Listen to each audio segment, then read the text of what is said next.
और एक है तो सेफ है। पीएम मोदी लगातार कांग्रेस पर हमला बोल रहे हैं और कांग्रेस पर आरक्षण के नाम पर बांटने का आरोप लगा रहे हैं। पीएम मोदी ने शुक्रवार को महाराष्ट्र में कहा कि एक रहेंगे तो सेफ रहेंगे। कल झारखंड में भी उन्होंने यही बात दोहराई है। पीएम मोदी के बयान पर राहुल गांधी ने ट्वीट के जरिए पलटवार किया। आइए पहले आपको सुनाते हैं कि पीएम मोदी का क्या बयान था।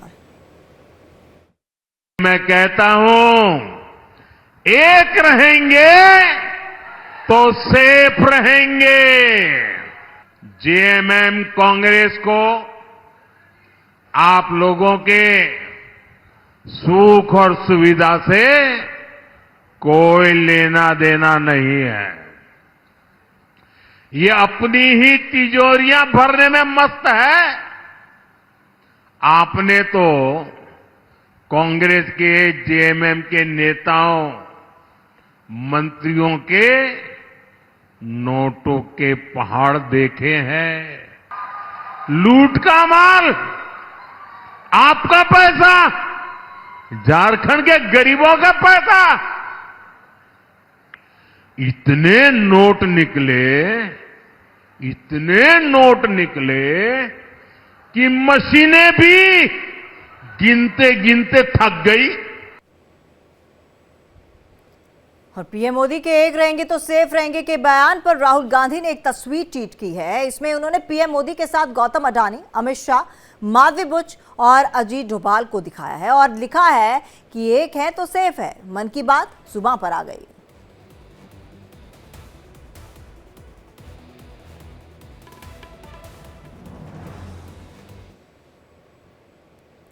और वहीं पीएम मोदी ने झारखंड में चुनाव प्रचार में अपनी ताकत झोंकी। उन्होंने गुमला और बोकारो में जनसभा को संबोधित किया। इसके बाद रांची में रोड शो किया। पीएम मोदी के रोड शो में भारी जनसैलाब उमड़ा। इससे पहले गुमला और बोकारो में रैली के दौरान पीएम मोदी ने कांग्रेस पर जमकर निशाना साधा। उन्होंने कहा कि एनडीए ने द्रौपदी मुर्मू जी को देश की राष्ट्रपति बनाया है, लेकिन कांग्रेस उनका अपमान करती है। पीएम ने कहा कि आदिवासी की बेटी को चुनाव में हरवाने के लिए कांग्रेस ने पूरा दम लगा दिया। झारखंड में घुसपैठ को लेकर भी पीएम ने हेमंत सरकार को कटघरे में खड़ा किया। उन्होंने कहा कि झारखंड में घुसपैठ रोकने के लिए बीजेपी सरकार चाहिए। झारखंड की पहचान बचाने के लिए बीजेपी सरकार जरूरी है। जय जय श्री राम। तो झारखंड में पीएम मोदी का चुनावी शो और भारी जनसैलाब उमड़ा और पीएम मोदी ने तमाम लोगों का धन्यवाद भी किया और उन्होंने कहा कि लोगों तक शायद, क्योंकि इतना बड़ा ग्राउंड और इतना बड़ा मंच, शायद लोगों तक मेरी आवाज़ भी नहीं पहुंच रही होगी, लेकिन ये लोगों का स्नेह है जो यहाँ पर मुझे सुनने के लिए आए हैं। और उन्होंने लगातार कांग्रेस पर निशाना साधा और उन्होंने कहा कि कांग्रेस जो है राष्ट्रपति द्रौपदी मुर्मू का अपमान करती है, क्योंकि बीजेपी ने एक आदिवासी महिला को राष्ट्रपति बनाया है। तो लगातार झारखंड हो या महाराष्ट्र हो या फिर उत्तर प्रदेश में उपचुनाव की बात हो, लगातार कांग्रेस और बीजेपी एक दूसरे पर प्रहार करते हुए नजर आ रहे हैं। हालांकि यूपी में लड़ाई जो है बीजेपी और सपा के बीच में देखने को मिल रही है, लेकिन अगर बात झारखंड की करें तो पीएम मोदी का मेगा चुनावी शो काफी ज्यादा सक्सेसफुल रहा। भाजपा एनडीए ने ही द्रौपदी मुर्मू जी को देश की राष्ट्रपति बनाया है। लेकिन हमें यह नहीं भूलना है कि कांग्रेस का द्रौपदी मुर्मू जी के साथ कैसा व्यवहार रहा है। कांग्रेस ने आदिवासी बेटी को राष्ट्रपति चुनाव में हराने के लिए पूरा दम लगा दिया। आज भी कांग्रेस के लोग माननीय राष्ट्रपति जी का अपमान करने से बाज नहीं आते।